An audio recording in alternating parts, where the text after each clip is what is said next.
Rahul గాంధీపై BJP నేతల వ్యాఖ్యలకు TPCC ప్రధాన కార్యదర్శి అద్దంకి దయాకర్ కౌంటర్ ఇచ్చారు.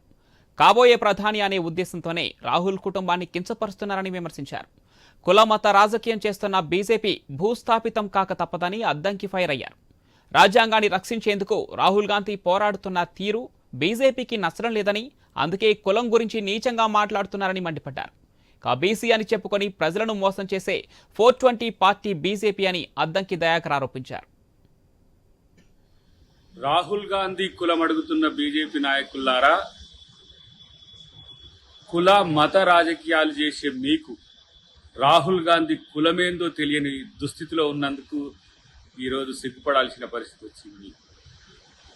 రాహుల్ గాంధీ కులం ఈరోజు పండిత్ అంటే తెలుసుకోండి, బ్రాహ్మణ కులం. కానీ ఒక సద్బ్రాహ్మడు ఈరోజు దేశంలో సబ్బండ వర్గాల, సబ్బండ వర్ణాల, సబ్బండ జాతుల యొక్క అస్తిత్వం కొరకు రాజ్యాంగాన్ని రక్షించేందుకు పోరాడుతున్న వైనం చూసి మీకు నచ్చట్లే. ఎందుకంటే మీరు మనువాదులు కాబట్టే ఇవాళ మీ వ్యంగ్యాలు, మీ యొక్క దుర్నీతి